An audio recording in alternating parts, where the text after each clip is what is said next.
Hello everyone, আসসালামু আলাইকুম। সবাইকে আমন্ত্রণ জানাচ্ছি আমাদের নিয়মিত আয়োজন নারী উদ্যোক্তার সাফল্য অনুষ্ঠান এবং সাথে আছি আমি হাসিনা আনসার নাহার।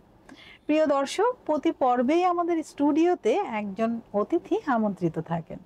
তিনি একজন নারী উদ্যোক্তা। তিনি পুরো অনুষ্ঠান জুড়েই কিন্তু আমাদের সাথে থাকেন।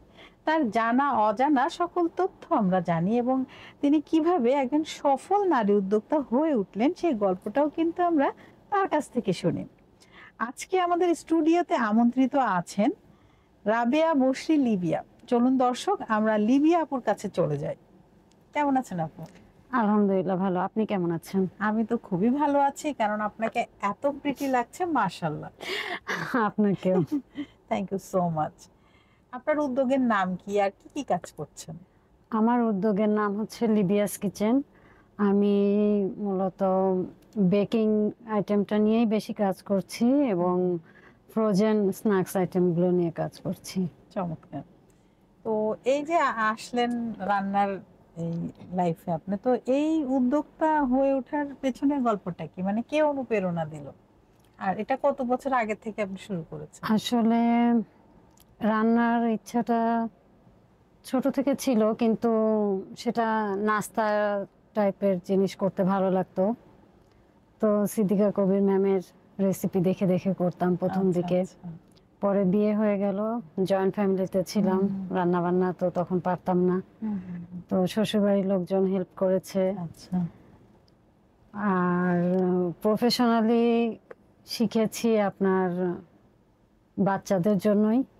মানে আমার বড় মেয়ে, ও যখন স্কুলে দিয়েছি তখন আমি বিভিন্ন জায়গায় রান্না শিখতাম। যারা ভালো ভালো পারতো, মানে কন্টিনেন্টাল, থাই, বিভিন্ন ইটালিয়ান খাবার টাবার শিখে ওদেরকেই খাওয়াইতাম। বাহ। তো পরে যখন আমার ছেলের জন্ম হলো, ও আবার মিষ্টিটা বেশি পছন্দ করে। তখন আবার মিষ্টি নিয়ে কাজ তখন আবার করলেন। দেখা যাচ্ছে যে কেক করে দিতাম ওকে, ও খুব পছন্দ করতো। পায়েস, ফিরনি, পুডিং এগুলো পছন্দ করতো। এর মধ্যে করোনা শুরু হয়ে গেল। তো আমার মেয়েকে ধন্যবাদ দিতে হয়, সে আমাকে একটা ইনস্টিটিউট খুঁজে দেয় আমার বাড়ি থেকে যেন কাছে হয়, আমি যেন যে করতে পারি সেজন্য। তো আমি একটা ইনস্টিটিউট থেকে লেভেল 1 ITICA, আচ্ছা আচ্ছা আচ্ছা, ওখান থেকে আমি শেফ কোর্স লেভেল 1 কমপ্লিট করি। এবং কমপ্লিট করার পরে আমি আবার প্যান প্যাসিফিক সোনারগনে ইন্টার্নশিপও করছি 3 মাসের। তো পরে কোনো জব করা হয়নি যেহেতু বাচ্চারা ছোট। তো এই টুকটাক সবাইকে একটু করে খাওয়াতে খাওয়াতে দেখা যাচ্ছে যে এদের মধ্য থেকে অর্ডারটা আসা আমার শুরু হয় এবং এইভাবে আমার বিজনেসটা আস্তে আস্তে স্টার্ট হয়ে যায়। এবং বাসা থেকে সবাই সাপোর্ট করেছে? হ্যাঁ, অবশ্যই। ওর যা অবদান আপনার জীবনে, হ্যাঁ, অবশ্যই অবশ্যই। আসলে হ্যাঁ, অবদানটা ওই আমাকে ইনস্টিটিউট খুঁজে দেয় যে আম্মু এটাই কাছে হবে, তুমি এখান থেকে করতে পারো। যেহেতু করোনার মধ্যে দূরে যেয়ে করা সম্ভব না। আর সবচেয়ে বেশি ধন্যবাদ দিতে চাই আমি আমার হাজবেন্ডকে, কারণ সে আমাকে সব সময় সঙ্গে করে নিয়ে গেছে। আপনার রাস্তা চিনে, এবং না? এটা তো আপনি ভালো জানেন। এবং আমার ক্লাস শেষ হলে উনি আবার সঙ্গে করে আমাকে নিয়ে বাসায় আসতেন। ভালো হাজবেন্ড। ইভেন আমি যখন ইন্টার্নশিপ করেছি তখনও উনি সেম কাজই করেছেন, আমাকে সঙ্গে করে নিয়ে গিয়েছেন এবং ওনার অফিস শেষে উনি আবার আমাকে নিয়ে বাসায় এসেছেন। দর্শক, পারিবারিক সাপোর্ট ছাড়া আসলে কোনো কিছুই সম্ভব না। আপা তার জ্বলন্ত উদাহরণ। দেখেন, আপার মেয়ে কিন্তু হচ্ছে শেফ কোর্সের যে ইনস্টিটিউটের নাম সেটা নিয়ে আসলেন, ঠিকানা নিয়ে আসলেন, এবং আপা এখানে অ্যাডমিশন নিলেন এবং ওনার হাজবেন্ড কিন্তু প্রতিনিয়ত ওনাকে আনা নেয়া করেছেন।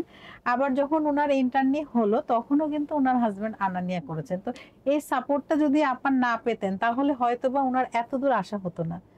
আমরা যারা নারীরা আছি, আমাদেরকে যদি এভাবে আমাদের পরিবার সাপোর্ট করে, আমরা কিন্তু আমাদের মেধাকে আরো বিকশিত করতে পারি। আপা, আপনি এই যে কাজ করছেন, আপনার অনলাইনে বেশি অর্ডার আসে নাকি হচ্ছে অফলাইনের? আসলে আমার অনলাইনে আমার পেজে আমার নাম্বার দেওয়া আছে। তো আমার সঙ্গে সবাই ফোনে যোগাযোগ করে এবং সেভাবে আমি অর্ডারগুলো নিয়ে থাকি। আর যেহেতু আমার ফ্রোজেন আইটেম, কেক, এই দুটো জিনিসই বেশি যায়, সেহেতু প্রত্যেককে বলে রাখা আছে যে মিনিমাম আমাকে 2 দিন আগে নক দিতে হবে। তো ওরা সেভাবেই আমাকে আপনার কি নক ডেলিভারি দেয়। ম্যান আছে না আপনি না, নিজেই? আমার ডেলিভারি ম্যান নেই। আমি লোকেশন বলে দিয়েছি, ইসিবি চত্বরে এসে সবাই নিয়ে যায়। ও আচ্ছা। আর যেটা আমি দিয়ে আসার মতো থাকে আমার আয়ত্তের মধ্যে, সেটা আমি সেটা নিজেই, আপনি নিজেই হ্যাঁ, দেন। নিজেই দেই, এবং আমার হাজবেন্ডও। তো ব্যবসা তো আসলে অনেকেই করছে তাই না? আপনার মতো অনেকেই কিন্তু সুইট ডিশ, বেকিং আইটেম এবং ঝাল আইটেমও করছে। তো আপনারটাই কেন কাস্টমার নেবে? মানে এমন কি বিশেষত্ব আছে আপনার খাবারে? আসলে যারা জানে যে আমি কোনো ইনস্টিটিউট থেকে কোর্স করেছি বা প্যান প্যাসিফিক সোনারবনের মতো একটা জায়গা থেকে ইন্টার্নি করেছি, তখন তারা স্বাভাবিকভাবেই জানে যে আমি অবশ্যই হাইজিন মেনটেন করছি, এবং আমার হাইজিন মেনটেন, আমার প্যাকেজিং সবকিছু মিলে আমার খাবারের গুণগত মান সবকিছু বিবেচনা করেই তারা কিন্তু আমার কাছ থেকে আমার খাবারগুলো নিয়ে থাকে। এবং যারা একবার নেই আমার তারা রিপিট বারবার নেয়, কাস্টমার, repeat হয়ে যায়। হ্যাঁ, বারবারই নেয়, প্লাস আমার তাদের কাছ থেকে শুনে আমার নতুন কাস্টমারও বাড়ে। আপনি কি এই খাবার তৈরির দিকে হাইজিনের প্রতি বেশি গুরুত্ব দিচ্ছেন? অবশ্যই। কেন কারণ দিচ্ছেন? একটা খাবারের সবচেয়ে বড় দিকই কিন্তু হাইজিন। আমরা বাইরে যে খাবারটা খাচ্ছি, আমরা সবাই জানি যে বাইরের খাবারটা আমাদের হাইজিন হয় না, কারণ ধুলাবালি শরীরের পড়ে, জন্য ক্ষতি হয়। শরীরের জন্য ক্ষতিকর। কিন্তু আমরা যারা হোমমেড খাবার তৈরি করি, আমরা কিন্তু বাইরের থেকে যথেষ্ট হাইজিন মেনটেন করি, এই কারণে, কারণ খাবারটা আমরা কিন্তু নিজেরাও খাচ্ছি। বা আমরা এটা চিন্তা করি যে আমি যে খাবারটা দিচ্ছি, এই খাবারটা খেয়ে আমাকে যেন শুনতে না হয় যে কেউ অসুস্থ হয়ে গেছে, যার কারণে আমাদেরকে ওইভাবেই খাবারটা তৈরি করতে হয়। প্রত্যেকটা জিনিস পরিষ্কার পরিচ্ছন্ন করে নিয়ে তারপরে সেই খাবারটা তৈরি করে তারপরে আমাদেরকে সেটা সেল করতে হয়। মানে টোটালি মায়ের হ্যাঁ, হাতের ছোঁয়া আমি বলবো। অবশ্যই। দর্শক আসলে আপু কথাটা ঠিকই বলেছেন। আমরা যখন অর্ডারের খাবারটা বাসায় তৈরি করি, তখন যেহেতু বাসায় তৈরি করি, তো আমরা সেটা কিন্তু বাসার জন্যও তৈরি করি। ওই সময় অন্য কোনো খাবার সেভাবে হয় না বেশিরভাগ। আমরা যেটা কাস্টমারকে দিচ্ছি সেটা আমাদের বাড়ির লোকজনও খাচ্ছে। সো আমরা কিন্তু হাইজিন হ্যাজার্ড মেনটেন করেই করছি। অনেকটা মায়ের হাতের ছোঁয়া বলতে পারেন হোমমেড খাবার। এই জন্য অনেকে বলে যে হোমমেড খাবারের এত দাম কেন? এত দাম দিয়ে আমি কেন কিনবো? আমি বাজার থেকে কিনবো, দোকান থেকে কিনবো। কিন্তু আসলে আমরা তো প্রপারলি হাইজিন হ্যাজার্ডটা মেনটেন করে কিন্তু স্টেপ বাই স্টেপ খাবারটা তৈরি করছি, এবং যে চুলায় আমি নিজের রান্না করছি সেই চুলায় কিন্তু আমি কাস্টমারের জন্য রাঁধছি, সেই তেলেই কিন্তু আমি কাস্টমারের জন্য রাঁধছি। তো এই জন্য বিষয়টা বুঝতে হবে। হোমমেড খাবারের দাম একটু বেশি হতেই পারে, কারণ আমরা প্রপার ওয়েতে করছি। একজন নারী উদ্যোক্তা হিসেবে সমাজ বা পরিবার থেকে আপনি সহযোগিতা তো পেয়েছেন, আর আপনার যে ফ্রেন্ড সার্কেল তাদের থেকে কেমন সহযোগিতা পেয়েছেন? প্রচুর প্রচুর, এবং আচ্ছা, বলতে গেলে ফ্রেন্ড সার্কেলদের জন্যই আমি এত দূর আসতে পারছি। আচ্ছা। পরিবারের সহযোগিতা তো অবশ্যই আছে, তাদের সাপোর্ট সহযোগিতা ছাড়া কোনো কিছুই সম্ভব না। এবং ফ্রেন্ড সার্কেল থেকে আমি এতটাই উৎসাহ পেয়েছি যে এখন এটা আমার প্রফেশন হয়ে গিয়েছে। বাহ, এখন চমৎকার। এটাই আমাকে তাদের জন্য করতে হয়।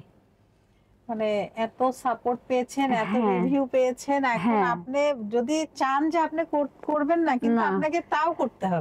এমনও তাদের আছে, অনুপ্রেরণা। দেখা যাচ্ছে যে আমি অর্ডার ক্যান্সেল করতেছি, যে হয়তো কোনো কেকের অর্ডার আসছে আমার কাছে, আমি বললাম যে না, আমি কেকের অর্ডারটা নিতে চাচ্ছি না। সে তার বাচ্চাকে দিয়ে বলে তুমি আন্টিকে বলো, তুমি আন্টিকে বলো। দেখা যাচ্ছে প্লিজ আন্টি প্লিজ, আপনাকে করে দিতেই হবে। তখন তো আমি আর না বলতে পারি না, হ্যাঁ, মানে এই তখন জায়গা আমাকে থেকে সেটা একটা করে দিতে হয়। দায়বদ্ধতা চলে আসে। হ্যাঁ, তো যারা এই সেক্টরে আসতে চাচ্ছেন তাদের জন্য আসলে কেমন সম্ভাবনা? আপনার কি মনে হয় তারা কি সফল হবে, এবং তারা আসলে অবশ্যই হবে। কি কি ভাবে তাদেরকে আসতে হবে? অবশ্যই হবে। তাদেরকে কাজ সম্পর্কে জানতে হবে, এবং কাজের মান ঠিক রাখতে হবে, এবং কাস্টমারের চাহিদা বুঝতে হবে, সে কি চাচ্ছে, এবং তাকে যে খাবারটা সে দিচ্ছে সে খাবারটার গুণগত মানটা কতটা সে ঠিক রেখে দিতে পারতেছে। এগুলো দিক যদি সে ঠিক রাখতে পারে, অবশ্যই সে করতে পারবে। অবশ্যই। আপনি যে এই ব্যবসাটা পরিচালনা করছেন, নিশ্চয়ই অনেক চ্যালেঞ্জ এসেছে। তো সেগুলো অবশ্যই। চ্যালেঞ্জগুলো কি ছিল, আর কিভাবে এগুলো আপনি মোকাবেলা করেছেন? চ্যালেঞ্জগুলো বলতে, ঢাকা একটা অনেক বড় জায়গা, এখানে সবাই কম বেশি বেকিং কুকিং সবকিছু নিয়ে কাজ করে। এখানে নিজের জায়গাটা তৈরি করাটা অনেক বড় চ্যালেঞ্জ। তো সেই ক্ষেত্রে আমি বলবো যে এখানেও আমাকে প্রথম দিকে একটু বেগ পেতে হয়েছে, কিন্তু আল্লাহর রহমতে আমি এখন সেটা কাটিয়ে উঠতে পেরেছি। যাক, এটা তো মানে আসলে অভিজ্ঞতায় অনেক কিছু হয় যে যেটা আপনি ফেস আগে করেছেন এখন বুঝে গিয়েছেন সেটা করার মতো আর কোনো অবকাশ রাখবেন না। এবং আপনাদের দেখে যারা আসতে চায় তারাও বুঝবে যে আপু যে ভুলটা করেছে ওটা আমরা করব না। আগে থেকে তাদেরকে আপনারা জানিয়ে দিচ্ছেন যে এগুলো যে বিভিন্ন অনুষ্ঠানের মাধ্যমে, বিভিন্ন ওয়ার্কশপের মাধ্যমে, বিভিন্ন সেমিনারের মাধ্যমে। তো এই যে ফেসবুকে যে এতগুলো গ্রুপ, তো এই গ্রুপের কি কোনো মানে গুরুত্ব আছে? এই গ্রুপ কি আসলে দরকার আমাদের? অবশ্যই দরকার, এই গ্রুপগুলো দরকার আমাদের। এই জন্য আমরা এই গ্রুপ থেকে আমাদের অনেক অজানা জিনিসগুলো জেনে নিতে পারতেছি, বা আমরা অনেক কিছু শেখার আছে এখান থেকে। আমাদের অনেকের সঙ্গে আমরা পরিচিত হচ্ছি, তাদের কাছ থেকে আমরা প্রত্যেকেরই একটা ভুল থাকে, প্রত্যেকেরই ভুল থেকে সেই ভুলগুলো তা শুধরাই নিতে পারি, বা তাদের কাছ থেকে অনেক কিছু শেখার আছে। এবং অর্ডারও কিন্তু অর্ডার তো অবশ্যই আসে। তো এই জন্য গ্রুপের অবশ্যই দরকার আছে। অনেকেই যে বলে যে এত এত গ্রুপে আমাদেরকে অ্যাড করছেন, অ্যাড পাঠাচ্ছেন, বিরক্ত হয়। অনেকে দেখি পোস্ট করে যে আর আমাকে কোনো গ্রুপে অ্যাড করবেন না। তো আমার মনে হয় যে আসলে আমরা যদি নিজেরাই বুঝি যে আমার আসলে কোন গ্রুপটা দরকার, তো সেখানে অ্যাড হলেই তো হয়। আর যে গ্রুপগুলো আমার কোনো কাজের না, আমার সেক্টরের সাথে যায় না, সেগুলো স্কিপ করি আমরা। জি জি জি, আমার মনে হয় যে না, গ্রুপগুলো দরকার আছে এই কারণে, কারণ আমরা যারা অনলাইন বিজনেস করি, এখনো যারা নিজেদের একটা শপ বা সেভাবেই তৈরি করিনি, তাদের জন্য গ্রুপটা অনেক বড় একটা প্ল্যাটফর্ম। হ্যাঁ, এটাই তো, গ্রুপের প্রয়োজনীয়তা আছে, তবে যে গ্রুপগুলো আমাদের প্রয়োজন নেই সেগুলো আমরা স্কিপ করব। আচ্ছা, আপনার ভবিষ্যৎ পরিকল্পনা কি? আমার ভবিষ্যৎ পরিকল্পনা, আমার বাচ্চারা যেহেতু এখনো নিজেদের মতো হয়নি, ওরা একটু নিজেদের মতো যখন হয়ে যাবে তখন আমি আমার প্রফেশনটা নিয়ে পুরো মানে পরিপূর্ণভাবে আমি আমার প্রফেশনটা নিয়ে কাজ করব। জি, ইনস্টিটিউট দেওয়ার ইচ্ছা আছে? এখনো পর্যন্ত অত বড় চিন্তা করিনি, ভবিষ্যতে সেটা দেখব, কারণ একটা ইনস্টিটিউট দিতে গেলে আমাকে আরো কিছু শিখতে হবে। আপাতত ক্যাটারিং নিয়ে আছি। জি, আপাতত ক্যাটারিং নিয়ে আছি। আচ্ছা, তো এই যে আপনি যে ইন্টার্নি করেছিলেন সেখান থেকে আসলে আপনি কি লার্ন করলেন? এটা কি জীবন চলার পথে আপনার অনেক সহায়তা করছে? অবশ্যই, কারণ আমি যে জায়গা থেকে ইন্টার্নি করেছি সেখান থেকে আমি অনেক কিছু শিখেছি, এবং ওখানে যে আমার মনে হয়েছে আসলে আমি কাজের কিছুই শিখিনি।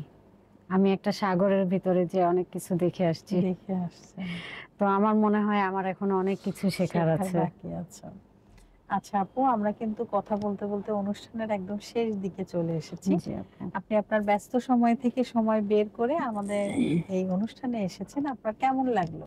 নারী উদ্যোক্তা। অনেক ভালো লেগেছে আপু, কারণ আপনার মতো একজন সাহসী নারীর সঙ্গে কথা বলা বা একটা প্রোগ্রামে অ্যাটেন্ড করা, এটা আমার জন্য অনেক বড় সৌভাগ্যের। না, আমাদেরও অনেক সৌভাগ্য আপনি আপনার সময় থেকে সময় বের করে এসেছেন। আবারও নতুন কোন আয়োজনে আপনার সাথে দেখা হবে। আমাদের দর্শকের উদ্দেশ্যে কিছু বলুন।